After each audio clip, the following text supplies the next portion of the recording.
saya maafkan semua orang yang bersalah. Yang fitnah, saya maafkan semua. Yang mencuri uang saya maafkan semua. Yang mengkhianati dalam bisnis, saya maafkan semua. Kecuali orang yang macam-macam dengan mimpi itu. Kecuali wartawan yang memframing itu. Di depan Rasulullah nanti saya akan sampaikan, ya Rasulullah, saat Al-Fakir ini mimpi, orang ini bilang bohong. Saya tunjuk di depan Rasulullah SAW.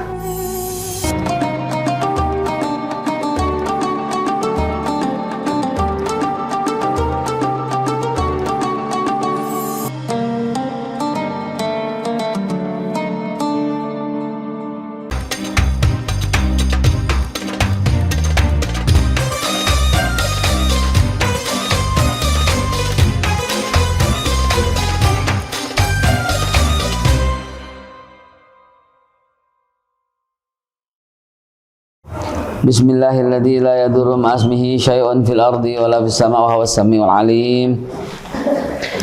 Bismillahi tawakkaltu 'ala Allahi la haula wala quwwata illa billahil 'aliyil 'azim. Bismillah rabbi Allah hasbi Allah tawakkaltu 'ala Allah yatasamtu billah fawattu amri ila Allah ma syaa Allah la quwwata illa billah. Bismillahi azallah bismillahi jallallah. Bismillah tahasamna billah, bismillah tawakkalna billah.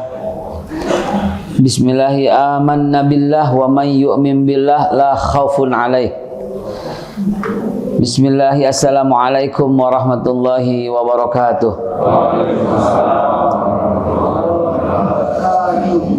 Ya Allah, fa bi ayyi ala'i rabbikuma tukadziban, tabarakasmu rabbika dzil jalali wal ikram. Innal hamdalillah wa syukurillah ala ni'matillah wassalatu wassalamu ala rasulillah sayyiduna Muhammad ibn Abdullah wa ala alihi wa sahbihi wa mawalah amma ba'du. Faya ibadallah usikum wa nafsi bitaqwallah faqad fazal muttaqun faqad fazal man ittaqa wa khaba man tagha. Kama qala Allah Ta'ala fil Qur'anil Karim, a'udzu billahi minasyaitonir rajim. Bismillahirrahmanirrahim. Ya ayyuhalladzina amanu taqullaha wal tanzur nafsum ma qaddamat lighad. Wattaqullaha innallaha khabirum bima ta'malun. Shadaqallahul azim. Saya gembira sekali, senang berjumpa dengan seluruh lagi ketua DKM kita, alhamdulillah hadir. Ada lagi ketua RWT RW hadir. Pak RW. Oh, udah kita ketemu tadi Pak RW, masya Allah. Pak Lurah enggak? Pak Lurah, Bu Lurah, Pak Kades.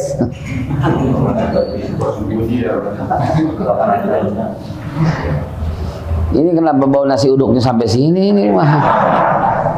Buat kaca, buat kaca. Hah? Buat kaca. Enggak, ini jadi nggak konsen apa kita makan aja, Pak. Alhamdulillah. Senang saya berjumpa dengan sahabat-sahabat. Karpetnya khusus ini ada tulisan Al-Ansor. Al-Ansor. Harusnya ayat yang dibawa ya ayyuhalladzina amanu kunu ansarallah. Kama qala Isa bin Maryam lil hawariyyin man ansari ila Allah qala al hawariyun nahnu ansarullah. Kami ini DKM Al Ansar. Enggak, itu barusan nahnu ansarullah. Kami ini penolong-penolong agama Allah. Fa amana ta'ifatu min bani Israil wa kafara ta'ifah. Fa ayyadna alladziina amanu ala aduwwihim.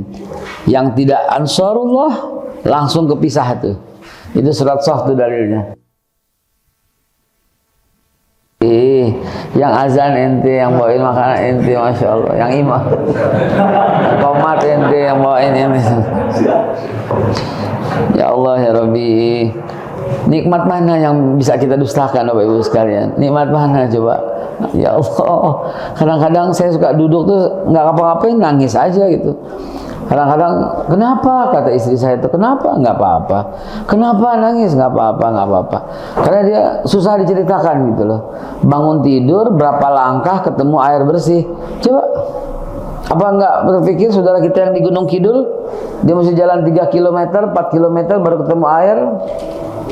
Atau saudara kita yang di Papua, ya, 6 kilo, 7 kilo, 10 kilo baru ketemu air, sehingga dia hari-hari tidak jumpa dengan air, ya, 3 bulan, 4 bulan sekali baru jumpa dengan air. Cerita Ustaz Fadlan Garamatan begitu. Coba bayangkan, kita cuma berapa langkah gitu. Ya Pak, berapa langkah Pak? 2 langkah. Bapak di samping wastafel tidurnya rumah. Atau 2 ketemu air kan di wastafel kan. Ya minimal 6, 7 gitu kan ya. 1, 2, 3 ya Allah ya Rabbi, Allahu Akbar. Datang ke masjid 1 langkah, Allah angkat derajat, Allah tutup keburukan. 1 langkah, Allah jauhkan dari jahanam, Allah ampunin dosa. Coba bayangin, rugi banget orang yang tiduran di rumahnya nih sekarang nggak ke masjid, rugi banget. Duduk di sini kemudian salat tahiyatul masjid, salat qabliyah subuh, kata Rasulullah khairu minad dunya wa ma fiha. Kalah Bill Gates sama kita barusan. Kalah tuh. Khairu minad dunya wa ma fiha, bayangin. Lebih baik dari dunia dan seisinya, bayangin. Nabi Adam alaihissalatu wassalam yang pertama kali salat subuh di muka bumi ini. Ya, jadi Nabi Adam dalam hadis Tirmizi diturunkan oleh Allah ke bumi persis pada waktu fajar. Ya, salatul rakaatain qabla al-fajar khairu minad dunya wa ma fiha. Ya Allah ya Rabbi, lalu kita salat subuh, lalu duduk sebentar aja, sebentar sampai syuruk. Itu sama nilainya kalau rupiah ya 40 juta lah, 30 juta lah. Kan umroh 30 sekarang. Umroh 30 kan? Ya Bapak duduk sebentar sampai syuruk, Allah kasih pahala umroh. Bapak nggak usah tawaf, nggak usah sa'i, nggak usah naik pesawat, nggak usah antri, nggak usah ke Soekarno-Hatta, nggak usah bekal-bekal, nggak usah pakai ihram, nggak usah, cukup duduk sejenak itu loh. Rugi banget, abis orang sholat terus jalan pulang, rugi banget. Mau ngapain, di rumahnya mau ngapain? Penceramahnya nggak asik. Biarpun nggak asik nggak apa-apa Pak, duduk aja Pak, nyender nih, nyender gitu nih. Ya Pak, nggak apa-apa gitu loh, nyender aja. Nggak mau denger, duduk tetap, sumpel Pak, pakai kapas, sumpel nggak apa-apa. Rugi banget kalau pulang, rugi banget. Nggak usah dengerin nggak apa-apa. Bapak tidur aja nggak apa-apa. Bapak pakai handphone, Bapak lihat TikTok nggak apa-apa. Duduk aja sebentar. Itu mah contoh parah ya. Maksudnya niat itikaf ya. Itikaf. Contohnya parahnya. Jadi artinya duduk sesaat itu Allah Subhanahu wa taala udah berikan pahala seperti itu. Lalu salat syuruk. Lalu pulang sampai rumah, mandi, sarapan. Ini kita enggak ya, kita nasi uduk di sini ya. Ada bubur ayam tuh, bubur ayam. Pesan ayam. Kemudian Allah Subhanahu, ya Allah ya Rabbi, fa bi ayyi alai rabbikum tukadziban, nikmat Allah yang mana yang bisa didustakan? Enggak ada. Maka jangan sekali-kali kurang ajar gitu loh dengan Allah Subhanahu wa taala. Jangan sekali-kali melanggar apa yang secara sengaja dan sadar ya. Kadang-kadang kalau nggak sengaja, nggak sadar, kita terlanggar firman Allah, perintah-perintah Allah. Jangan sekali-kali, jangan sekali. Ya Allah ya Rabbi, setiap subuh seperti itu, maka setahun Bapak 365 kali umrah. Mana ada orang bisa seperti itu? Di istiqomah lagi setiap tahun, setiap hari umrah, setiap hari umrah. Hadirin ya Allah ya Rabbi, itulah misi yang Al-Fakir ya, sampaikan ke seluruh Indonesia. Dan alhamdulillah baru bulan ini bisa bebas, baru bulan ini bisa ceramah ke luar kota, baru bulan ini. Emang ada peristiwa apa ya? Kok bisa saya bulan ini boleh gitu ya? Tangkap. Siapa yang ditangkap? Baru bulan ini, benar Pak. 2 bulan lalu di Bandung itu 8 masjid itu tolak, nggak boleh semua. Nggak boleh, DKM-nya nggak boleh Pak, ditelepon saya sama ini nggak boleh. Sebelumnya lagi di Batam batal lagi semua, di Medan batal lagi semua, nggak boleh. Papan nggak boleh, batal lagi semua. 2 tahun 3 tahun ini batal semuanya. Baru bulan ini Pak. Gara-gara durian 3 kali ya. Keceplosan juga. Nggak mungkin karena kebetulan aja kali ya. Mungkin kebetulan, nggak ada hubungannya lah ya. Sok biarkanlah orang zalim dengan orang zalim, silahkan ya. Kalau mereka sama mereka kan, kita diajarkan oleh para ulama, para kiai, para habaib di negeri ini, waktu zaman penjajahan Belanda, di mana umat Islam nggak bisa ngapa-ngapain, dikekang oleh Belanda, kita punya senjata. Ketika kita sudah tidak mampu melawan, senjata itu adalah Allahumma sholli ala Sayyidina Muhammad wa ashghilil zalimin bizzalimin wa akhrijna min bainihim salimin wa ala alihi wa sahbihi ajma'in. Itu karena kita udah nggak mampu. Kita minta kepada Allah dengan berkah salawat Nabi. Kenapa? Karena Allah yang sampaikan, Nabi Muhammad yang ajarkan. Siapa-siapa yang bersalawat kepadaku 1 kali, maka Allah akan bersalawat kepadanya 10 kali. Dan ketika Allah menjawab kepada kita 10 kali, kita minta di situ, wa asghilil zalimin bizalimin. Ya Allah, bikin sibuk orang zalim dengan orang sibuk. Bikin sibuk orang zalim dengan orang zalim. Mereka saling tutup menutupi, saling ingkar mengingkari, saling cakar-cakaran, saling buka-bukaan borok. Biar coba bayangkan begitu. Subhanallah. Maka salawat itu Pak, ya Allah ya Rabbi, satu-satunya perbuatan yang Allah jalankan. Allah perintahkan, Allah jalankan cuma salawat, nggak ada yang lain. Allah perintahkan salat. Apakah Allah salat? Mukhalafatuhu lil hawadits, tidak mungkin Allah salat. Allah perintahkan puasa. Apakah Allah puasa? La ilaha illa anta subhanaka inni kuntu minadh dhalimin. Allah suruh zakat. Apakah Allah berzakat? Bagaimana mungkin semua milik Allah dalam genggamannya semua? Alam semesta, bumi semua, Merkurius, Venus, antariksa, galaksi semua dalam enggak ya Allah ya Rabbi, enggak ada seujung kuku. Allah suruh haji. Apakah Allah berangkat haji? Tawaf, sa'i, enggak mungkin. Tapi cuma satu-satunya perbuatan di mana Allah Subhanahu wa taala menjalankan itu, baru kemudian Allah perintahkan, yaitu bersalawat kepada Nabi. Innallaha wa malaikatahu yusholluna 'alan nabi. Allah dan para malaikat bersalawat kepada Nabi. Baru diperintahkan ya ayyuhalladzina amanu shallu 'alaihi wasallimu taslima. Selepas penjajah Belanda pergi, Jepang pergi dengan salawat asghil, maka kemudian PKI merajalela. PKI merajalela. Di zaman PKI merajalela itu ada, dia mempopulerkan, mengidentifikasikan dirinya dengan lagu Genjer-Genjer. Menjadi populer lagu Genjer-Genjer di zaman itu. Gimana lagunya, masih ingat nggak? Nah itu PKI itu yang nyanyi itu. Kejebak. Genjer gitu.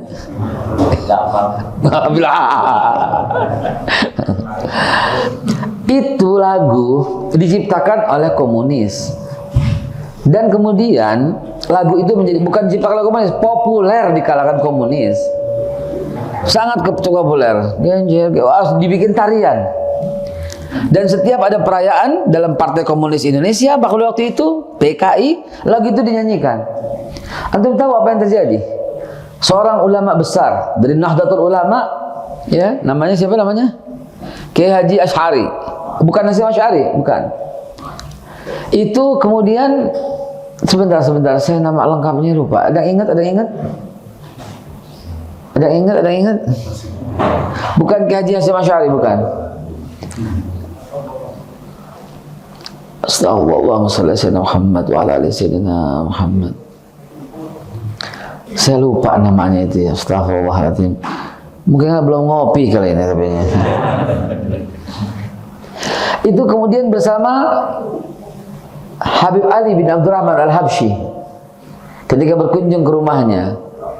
Jadi Habib Ali bin Abdurrahman Al-Habsyi bermimpi ulama dari NU ini menyimpan sesuatu. Dan dia tidak cerita kepada siapapun. Dia hanya menuliskan syair tentang sholawat dan ditaruh di lacinya. Jadi ketika Al-Habib Ali bin Abdul Rahman Al-Habsyi itu datang ke tempat beliau, saya lupa namanya, penasaran ini. Ada catatan saya. Kalau gini-ginian lengkap saya. Itu ketika datang ke rumahnya, itu langsung berani nggak cerita kepada siapapun, langsung aja Habib Ali bin Abdul Rahman Al-Habsyi Kuitang yang meminta dan memaksa Soekarno memerdekakan tanggal 17 Agustus. Itu beliau langsung berkata kepada kiai yang karismatik ini, tunjukkan kepadaku syair yang kau buat.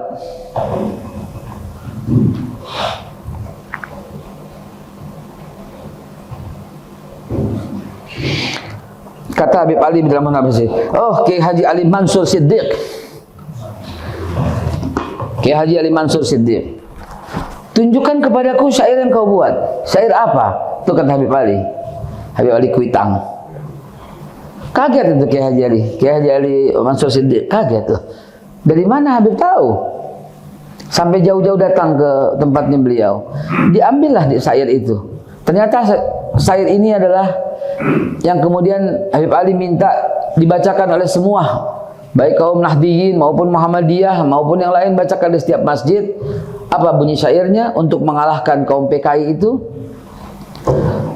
Salatullah salamullah ala Toha Rasulillah. Salatullah salamullah ala Yasin Habibillah. Tawassalna bismillah wa bil hadi Rasulillah wa kulli mujahidilillah bi ahlil badri ya Allah. Syairnya bunyinya nggak begitu. Salatullah salamullah, bunyinya seperti itu. Ala Toha, Toha itu Rasulullah ya. Yang kedua ala Yasin, Yasin juga Rasulullah, nama lain daripada Rasulullah. Rasulullah namanya banyak, salah satunya Toha, Yasin, Ahmad, Muhammad, Abul Qasim dan seterusnya. Itu dibacakan sehingga mengalahkan itu kaum-kaum PKI. Jadi berkah sholawat itu luar biasa. Hadirin yang dimuliakan Allah, tidak ada negeri di seluruh dunia yang paling banyak bersalawat kepada Nabi kecuali Indonesia. Saya hanya berani bilang begitu, tidak berani bilang yang paling banyak masuk surga orang Indonesia. Itu haknya Allah Subhanahu wa Ta'ala. Tapi kalau bersalawat kita bisa bilang seperti itu. Kenapa? Karena kita tahu kita keliling seluruh dunia. Semua negeri yang di Jazirah Arab atau yang di Eropa, coba ada yang bisa memperingati Maulid Nabi sepanjang tahun? Nggak ada. Hatta di negaranya sendiri, Saudi Arabia, tempat Rasulullah lahir, nggak boleh bikin Maulid di sana. Nah sekarang sudah mulai sini, baru 2 tahun ini mau. Tapi sebelumnya nggak boleh, ditangkap Pak, ditangkap, bikin Maulid ditangkap, sembunyi-sembunyi begitu. Di Yordania dibikin, tapi cuma sekali secara kenegaraan selesai. Di Malaysia ada Maulid sekali negaraan selesai. Di Brunei juga. Tapi di Indonesia yang bikin Maulid Nabi, musola bikin, masjid bikin, yayasan bikin, ibu-ibu pengajian bikin, pesantren bikin, rumah sakit bikin, BUMN bikin, dan di situ dibacakan sholawat. Ya Allah, banyaknya luar biasa. Nah dari itu Bapak Ibu sekalian, terlepas dari kontroversi, ada yang bilang bid'ah, ada yang bilang boleh, ada yang bilang sunnah dan sebagainya, kita tidak bahas itu. Yang saya mau sampaikan, begitu banyaknya, berkumandangnya salawat Nabi dari bumi Indonesia ini. Dan memang diperintahkan oleh Allah Subhanahu wa Ta'ala, ya ayyuhalladzina amanu sallu alaihi wasallimu taslima. Bersalawat kepada Nabi. Karena apa Pak? Harus kontak terus sama Rasulullah SAW. Harus connect terus dengan Rasulullah. Jangan sampai putus sekalipun. Kenapa? Pak, sekali aja Pak, Bapak tidak sebut nama Nabi satu hari, langsung jatuh kafir. Betul atau tidak? Jadi nggak sholat kan? Subuh nggak sholat, zuhur nggak sholat, asar nggak sholat, maghrib nggak sholat, isya nggak sholat kan? Dan orang yang enggak salat, man taraka salat muta'ammidan faqad kafara jiharan. Yang meninggalkan salat dengan sengaja, maka dia telah kafir terang-terangan. Hancur seluruh agamanya. Rubuh semua amalnya. Ya, apa itu dalilnya?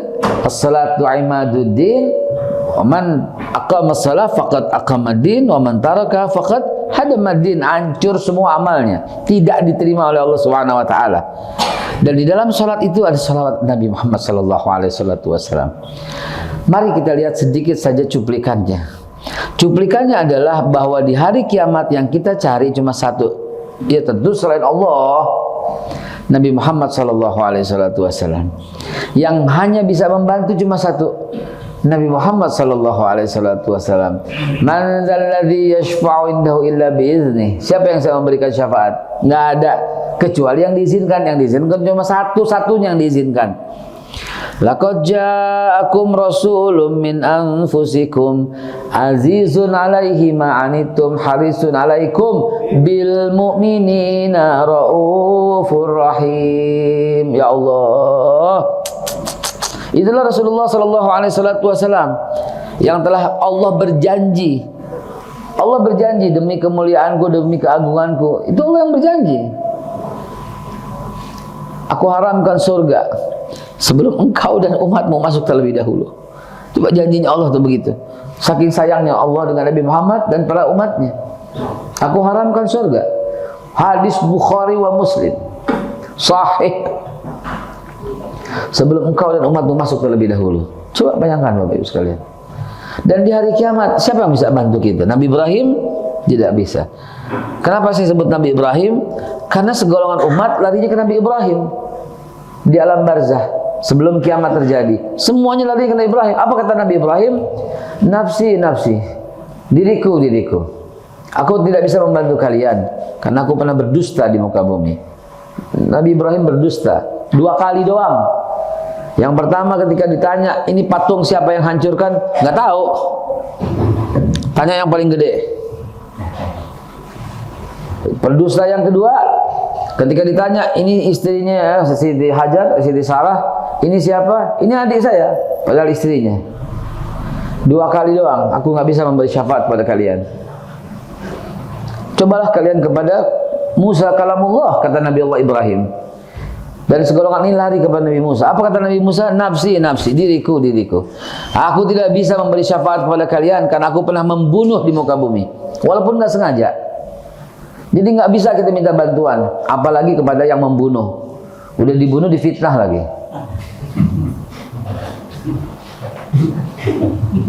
La haula wala quwata illa billah.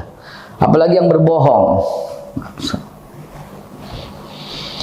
Larilah kalian kepada Isa, dia ruhullah, kata Nabi Musa. Maka lari kepada Nabi Isa. Ketika sampai Nabi Isa, apa kata Nabi Isa? Nafsi, nafsi, diriku, diriku.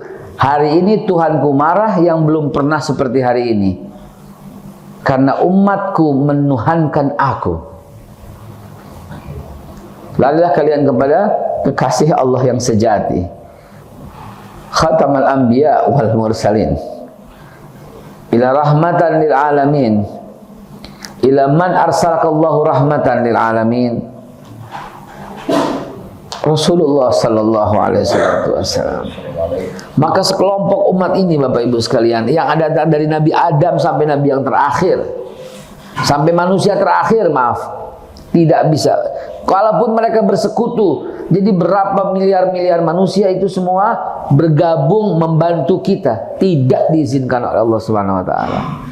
Kalau perlu ditambah dengan malaikat, ditambah malaikat Jibril, tambah malaikat Mikail, Munkar, Nakir, Rakib, Atid, Ridwan, Malik, Israel, Israfil, tidak bisa membantu. Hanya satu-satunya manusia yang diizinkan oleh Allah. Siapa dia? Nabi kita Muhammad sallallahu alaihi wasallam. Jadi Bapak Ibu sekalian, ke sana berfikirnya. Nabi Muhammad, nanya Nabi Muhammad, Allahumma shalli Muhammad, Allahumma shalli Muhammad, Allahumma shalli Muhammad. Terus saja di mulut kita, jangan sampai terkatup, kecuali bersalawat, berzikir, beristighfar dan bersalawat kepada Nabi Muhammad sallallahu alaihi wasallam. Enggak ada yang lain. Suami, istri, Bu, suamimu bisa membantu? Boro-boro. Boro-boro, istrimu Pak bisa membantu? Tidak, al-yauma la yanfa'ul mal wal banun, kata Allah.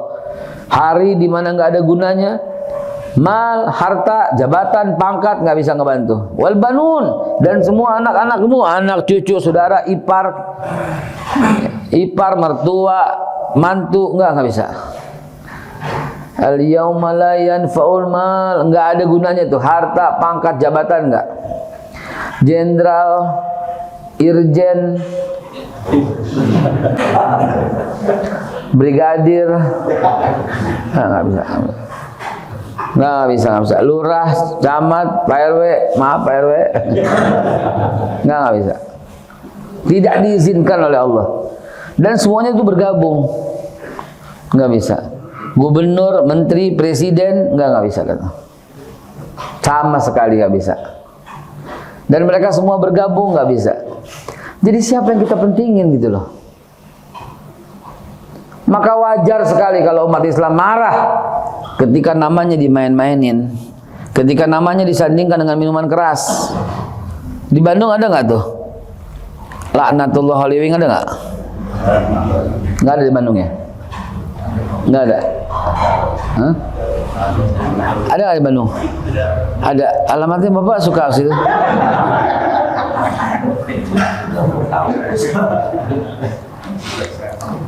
Disandingin namanya kurang ajar banget gitu loh.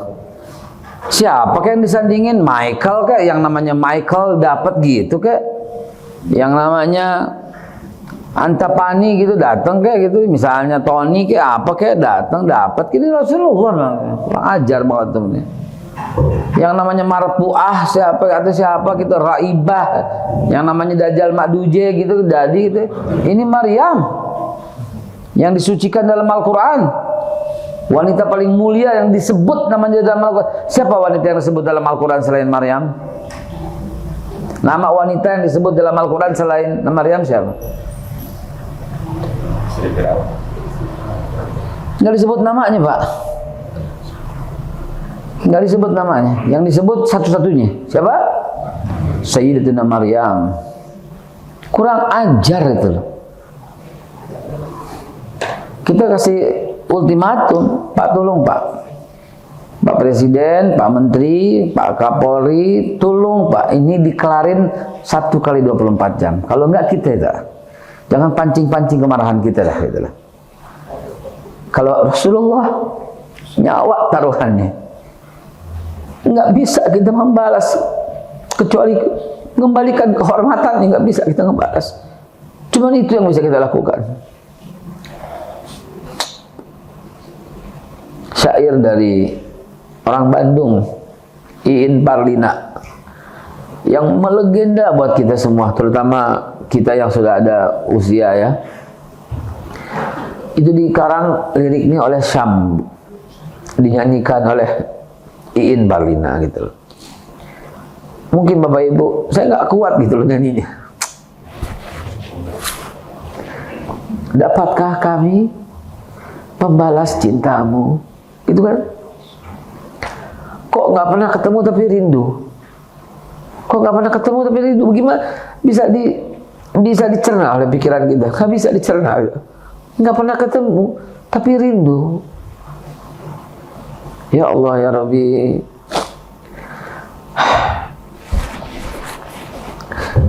saya keceplosan cerita ketika ada 6 syuhada yang dimakamkan di KM 50 itu. Saya cerita soal mimpi. Habis digoreng, ditanya, bahkan di BAP gara-gara mimpi. Lalu kemudian dituduh ini bohong. Lalu di framing oleh detik.com. Katanya ini cuma menggembirakan. Bukan cuma menggembirakan, cerita itu dapat menggembirakan orang tuanya yang wafat, sehingga dia cukup sabar. Begitu niatnya.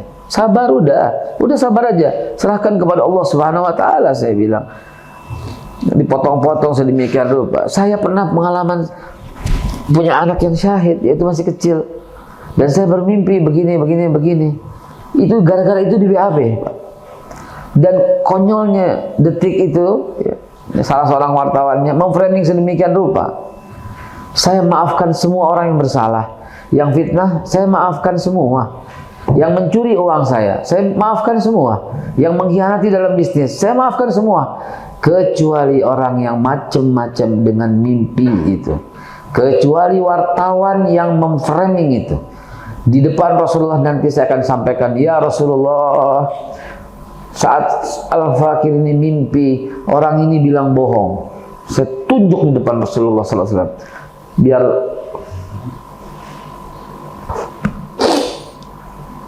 ya Rasulullah. Bapak Ibu bayangkan coba, sekuat apa kita dalam hari kiamat itu? Sekuat apa? Al-Qari'ah mal-Qari'ah wa ma adraka mal-Qari'ah yauma yakunun nasu kal farasil mabsus wa takunul jibalu kal ihnil manfus. Coba, hari di mana manusia, batu, gunung itu berterbangan seperti anai-anai, seperti ujung bulu, seperti putik sari yang terbang, hancur lebur. Wa iza zulzilatil ardu zilzalaha, ketika bumi bergoncang dengan goncangan yang dahsyat. Wa akhrajatil ardu asqalaha, dan bumi mengeluarkan isi perutnya. Wa qalal insanu malaha, manusia berteriak, malaha, ada apa ini? Coba, terlepas semua. Nggak mungkin bisa lagi seorang suami megangin istrinya, nggak mungkin lagi seorang istri megangin suaminya atau anaknya, tidak mungkin. Hari di mana istri lari daripada suami, suami lari daripada istri. Hari di mana seorang anak lari daripada ayahnya dan ayah lari daripada anaknya. Hari di mana nggak ada lagi Pak kecuali, coba, kita bagian dari situ. Allah, kita bagian dari situ. Baju itu terlepas Pak. Bapak perhatikan ketika orang ada bergempa bumi, kenapa dia pada nggak pakai baju ya? Gitu kan? Perhatikan. Tsunami. Perhatikan pada waktu tsunami. Ketemu jenazahnya semua, kenapa pada nggak pakai baju ya? Goncangannya sulit untuk digambarkan. Terlepas semua apa yang dipegang, Pak. Terlepas apa semua yang ada di badan. Kan pakai baju, bumi mati pada telanjang. Alhamdulillah, subhanallah. Itulah gambaran hari kiamat, ketika semua orang nggak akan pernah bisa melihat karena nafsi, diriku. Semuanya kicep ketakutan gitu. Ya Allah, ya Rabbi, apa jadinya ini gitu loh. Jahanam di depan mata, surga jauh terlihat di ujung. Bagaimana coba kita? Semua manusia dikumpulkan dalam satu tempat. Ini manusia kelompok dari zaman Nabi Adam, Nabi Idris, Nabi Nuh, Nabi Hud, Nabi Saleh, Nabi Ibrahim, Ismail, Ishak, Yakub, Ayub, Nabi Shu'aib, Musa, Zakaria, Dawud, Sulaiman, Zulkifli. Semua kumpul. Di zamannya semua kumpul, satu persatu. Dan nggak ada yang pakai baju, Pak. Nggak ada yang, matahari didekatkan. Tiba-tiba ada seorang yang tarik kita. Ini umatku. Kumpul, zam-zam, kumpul. Coba. Hanya Rasulullah yang mencari umatnya. Yang lain tak sanggup, yang lain nafsi, diriku. Hanya beliau satu-satunya. Beliau dipersilakan oleh Allah Subhanahu wa taala untuk masuk ke dalam surga, manusia pertama. Dari Nabi Adam sampai yang terakhir, Rasulullah adalah orang pertama. Namun Rasulullah sallallahu alaihi wasallam menceritakan dalam hadis Bukhari, hadis Muslim, yang lebih detail dari hadis Muslim. Sahabat bertanya, "Ya Rasulullah, bagaimana engkau kenali umatmu di hari kiamat nanti?" Dibalik tanya sama Rasulullah, "Bagaimana kamu mengenali kudamu? Di antara semua kuda yang hitam, tapi ada seekor yang surainya putih, bulunya putih, ekornya putih, dan kaki-kakinya berwarna putih. Dapat kamu kenali itu kudamu?" Dibalikin Rasulullah, "Dapat ya Rasulullah. Begitu juga aku mengenali umatku di hari kiamat." Dan kata Rasulullah, Allah Subhanahu wa taala memberikan telaga Kausar. Telaga Kausar, kata Nabi, "Inna a'tainaka Al-Kautsar, ya. Nikmat yang banyak, tapi itu nama telaga juga. Inna a'tayna kal kausar. K-nya itu ada alif lam kaf, alif lam kausar. Berarti kalau bahasa Inggris the definite article. Kalau the definite article depannya ada the. Kalau the berarti jitu, tempat itu yang termaksud. Itu loh yang dimaksud. Itu yaitu telaga Kausar.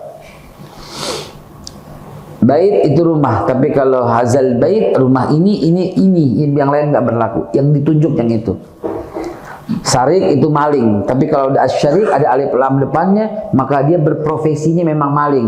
Maka yang dipotong tangan dalam Islam bukan semua maling, tapi yang berprofesi sebagai maling. Jadi jangan apa namanya bilang kejam, ya. Allahu Akbar walillahil hamd. Bapak Ibu sekalian yang dirahmati Allah Subhanahu wa taala, telaga Kausar yang Rasulullah miliki itu dari Allah Subhanahu wa taala, kata Nabi, memiliki gayung sebanyak umatku. Memiliki gayung sebanyak umatnya Nabi Muhammad. Yang apabila satu kali dia minum, maka dia nggak akan menderita kehausan lagi selamanya. Itulah telaga Kausar. Itulah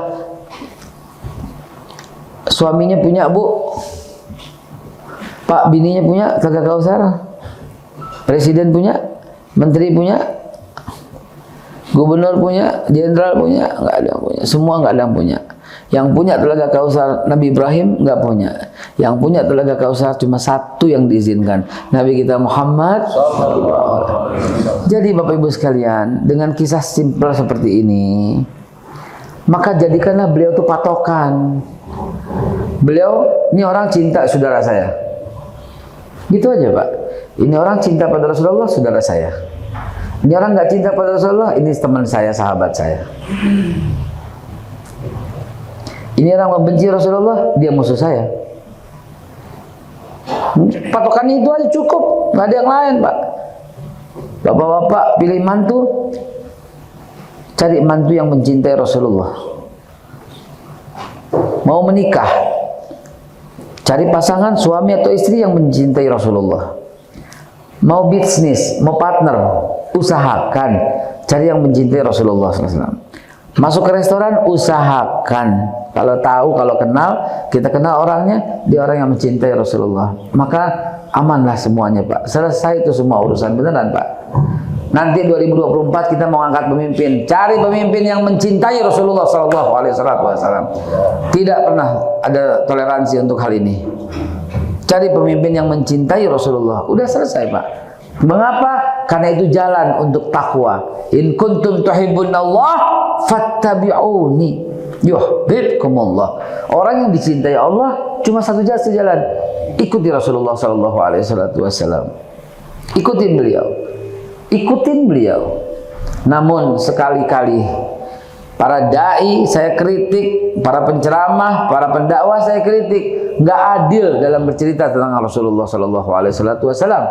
Beliau hanya ditokohkan sebagai pemersatu umat Islam dengan cerita kaum Ansor dan kaum Muhajirin. Mereka lupa, Nabi juga menyatukan kaum Yahudi, Nabi juga menyatukan kaum Nasrani. Mereka lupa, Nabi itu pemersatu seluruh umat. Nabi itu pemersatu seluruh bangsa. Nabi nggak pernah membeda-bedakan suku, ras, kelompok, agama, nggak pernah beda. Agama yang takwa ya, nggak pernah dibeda-bedakan. Nabi panggil pada waktu ayat Al-Baqarah, Al-Hujurat ayat yang ke-13 yang dimasukkan oleh Nabi dalam piagam Madinah pasal 1. Nabi panggil Abu Bakar Siddiq. Abu Bakar kaya, mulia, Arab, Bani Tamim dan suku Quraisy. Dipanggil juga Bilal, orang miskin, bekas budak, Habasyah, Ethiopia, Afrika, bukan Arab, Ajam. Dipanggil sama Nabi, tidak ada kemuliaan Abu Bakar dibanding Bilal, dan tidak ada kemuliaan Bilal dibanding Abu Bakar. Nggak ada suku-sukuan di mata Rasulullah, nggak ada. Nggak ada kekayaan di mata Rasulullah, nggak ada. Dipanggil lagi Ali ibn Abi Thalib, dipanggil lagi Salman Al-Farisi. Ali bin Abi Thalib, keluarga Nabi, min ahlil bait, sukunya Quraisy, ya, bangsawan ternama. Salman Al-Farisi ini bukan orang Arab, orang Ajam, dari Persia. Mantan Yahudi, mantan Nasrani, mantan Majusi. Ya, dipanggil, dan kata Nabi juga demikian. Tidak ada Sayyidina Ali tidak ada kemuliaan Ali dibanding Salman, dan tidak juga kemuliaan Salman dibanding Ali. Kecuali inna akramakum indallahi atqakum. Lihat betapa Rasulullah menerapkan equality before the law. Betapa Rasulullah menerapkan Bhinneka Tunggal Ika. Ini harus masuk dalam kurikulum anak kita. Bhinneka Tunggal Ika itu Islam. Al-Hujurat ayat yang ke-13. Wa ja'alnakum syu'uban wa qabailan. Aku jadikan kalian bersuku-suku dan berbangsa-bangsa li ta'arufu, untuk ta'aruf. Untuk bertaaruf, untuk saling kenal, mengenal dengan dalam. Karena asalnya li ta'aruf, tapi dibuang taknya pertama. Li ta'aruf, jadi satu taknya. Untuk saling akrab, saling kenal, saling dekat. Coba itu. Allahu Akbar. Jadi Nabi bukan cuma menyatukan kaum Ansor dan Muhajirin. Nabi itu bapak pemersatu dunia.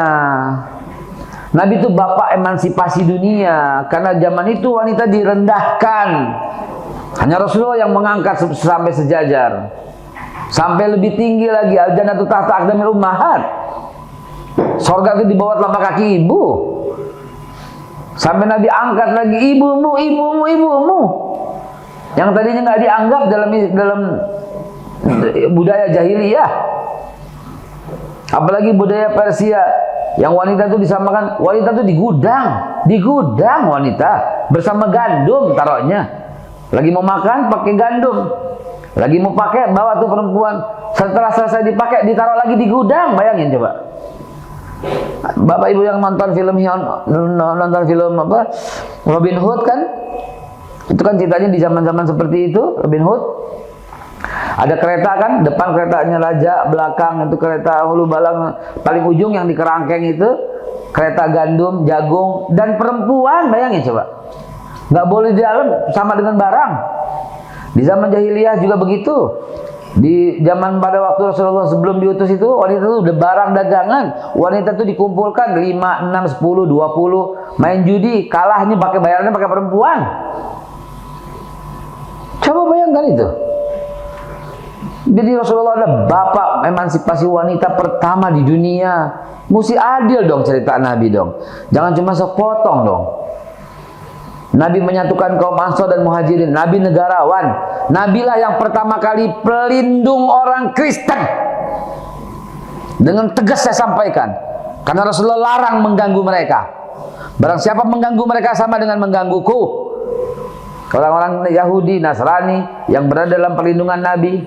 Apa coba? Al-An'am 108. Haram kita mencela Tuhan mereka. Haram mencela gereja, salib, semua yang ornamen-ornamen mereka semua, sembahan-sembahan mereka semua. Jangan dicela. Biarkan lakum dinukum, jelas dalam Islam. Nggak usah ikut campur dengan urusan mereka. Silahkan.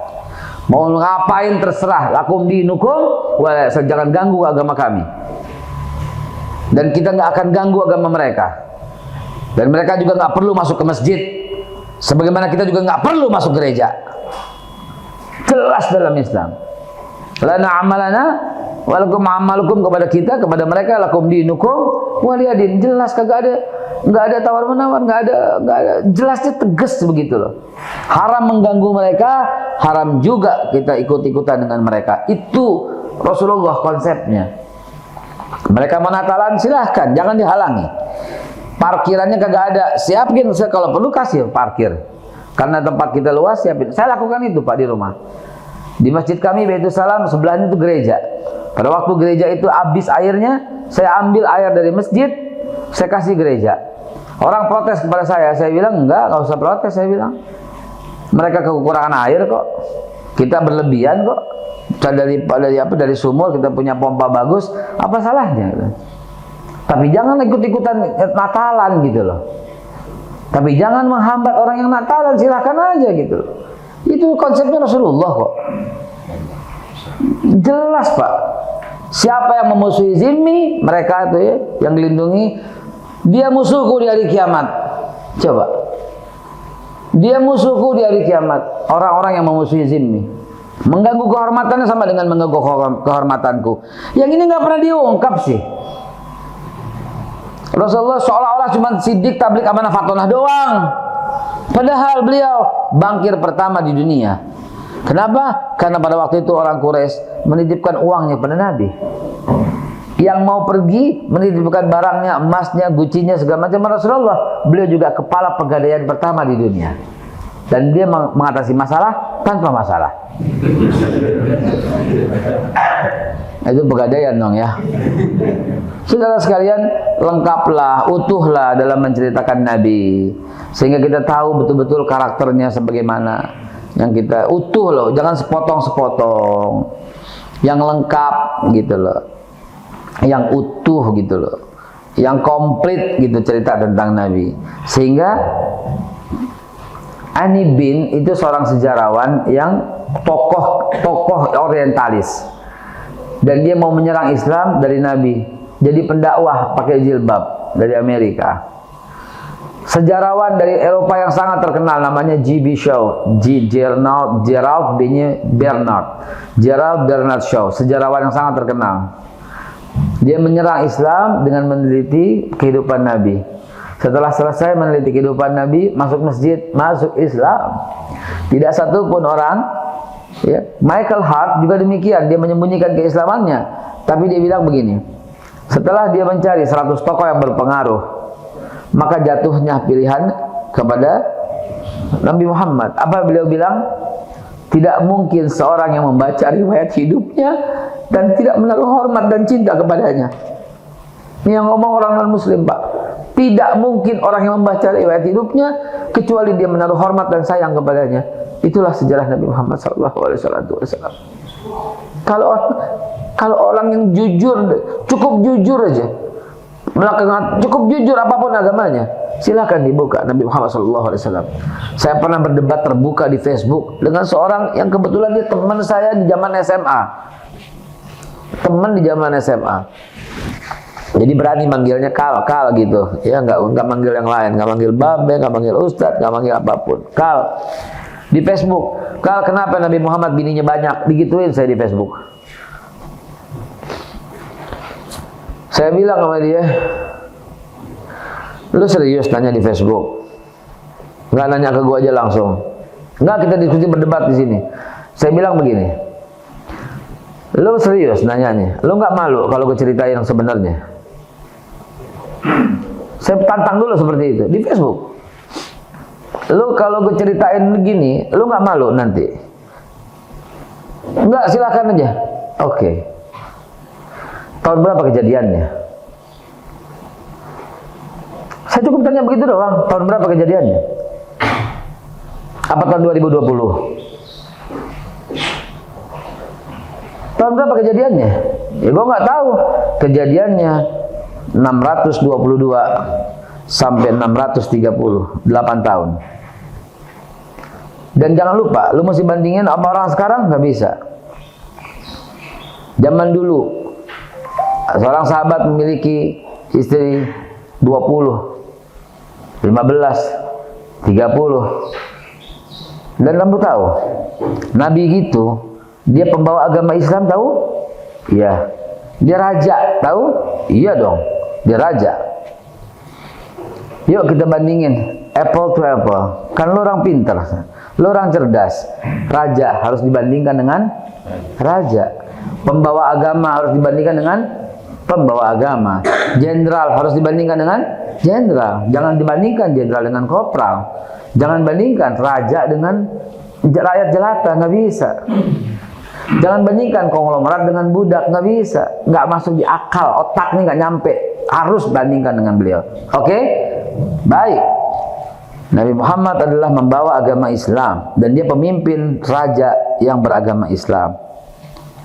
Bandingkan zaman itu raja yang beragama Kristen, siapa saya bilang? Mulai kan dia ragu-ragu kan? Heraklius, yes. Heraklius istrinya 400. Cut, hilang di Facebook. Kan gue bilang jangan malu, makanya saya bilang jangan mau, jangan berani-beraninya hilang. Mau dibandingkan? Ayo. Atau Confucius 900. Ayo bandingkan. Dan Rasulullah Shallallahu Alaihi Wasallam menikah tidak satu pun karena kepengenan, semua karena peristiwa. Dengan Sayyidatuna Aisyah, Abu Bakar Siddiq, bukan kepengenan. Nabi seumur umur Nabi tidak pernah melamar seorang wanita kecuali Hafsah. Dengan Khadijah, beliaulah yang menyampaikan maksudnya melamar Nabi, dan kemudian Nabi balik melamarnya di usia yang ke-25 dan tidak menikah lagi sampai Khadijah wafat. Dengan Saudah, sahabat yang menyampaikan umurnya 64 apa 65 Saudah di saat Nabi baru 52. Ayo, kalau kepingin dari awal masih muda, dari zaman muda maksudnya tidak. Dengan Zainab, Allah yang perintahkan untuk menghapus sistem anak angkat. Dengan Maria Al-Qibtiyah, Maria, itu persahabatan yang berlaku pada zaman itu, di mana persahabatan antar negara, raja itu mengirimkan anaknya untuk dinikah dengan raja tetangga. Coba semuanya saya jelaskan satu persatu, saya bilang hikmahnya, urutannya saya jelaskan satu persatu. Apa dibalik itu saya jelaskan satu persatu, saya beberkan. Sekarang kau beberkan 600 istri zamanmu, beberkan, dan kitab sejarahmu yang menuliskan itu. Atau Persia 500, 400, coba. Malu Pak saya, makanya saya bilang sama dia, ini benar mau diskusi terbuka, lu bakal malu Pak akhirnya. Nggak ada satupun orang yang membaca riwayat Nabi kecuali dia akan menaruh hormat dan sayang kepada Nabi Muhammad SAW. Allah mengangkatnya, wa rafa'na laka dzikrak. Persis 2 menit lagi menjelang syuruk, dan ternyata kita meleset, bau bubur ayam sudah sampai ke sini. Betul? Aroma cakwenya sudah sampai ke sini.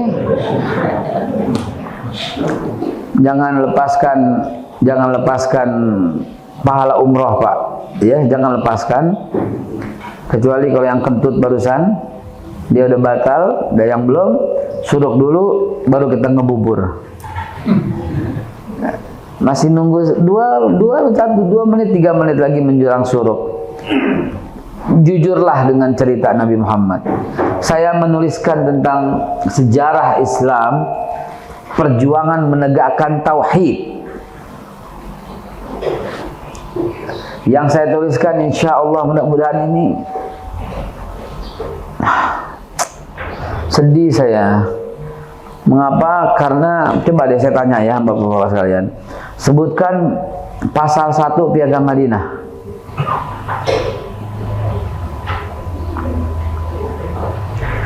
Saya survei nih Pak, belum pernah ada satupun orang yang jawab. Di setiap masjid rata-rata 1 bulan 100 titik, 100 tempat saya berceramah, rata-rata 1 bulan 100 masjid atau 100 titik. Ketika saya tanya belum ada yang jawab. Coba, kenapa? Bukan salah bapak, bukan salah ibu, karena salah negara yang tidak memasukkan itu dalam kurikulum pendidikan. Dan negara harus mengadop kisah ini. Pedagang Gujarat dari India, apa dibilang yang bawa agama Islam sahabat Nabi kok? Abu Kasbah sampai ke Tiongkok, sampai ke Filipina. Saat bin Abi Waqqas saja dakwanya sampai ke Guangzhou, ke Cina. Ibn Mas'ud sampai ke Indonesia. Mana sejarah ada yang mau nulis itu coba? Pedagang Gujarat dari India tahun 1448, mau ngapain? Ada apa ini semua? Utsman bin Affan mengutus kok utusan sampai ke tanah Jawa kok, sampai ke Jepara. Ya. Khalifah Umar bin Abdul Aziz menulis surat kepada Raja Sri Indra Farman, Raja Sri Wijaya Jambi tahun 711. Ada korespondennya kok, minta diajarkan agama yang satu, yang Tuhannya satu, kata Sri Indra Farman. Suratnya ada di Oxford, Inggris, kepada yang mulia Raja Arab, dari raja yang memiliki 1000 teratai, 1000 gajah, dan 1000 wewangian. Udah pada subscribe belum? Apa? Karena di sini penuh dengan motivasi hidup, ya.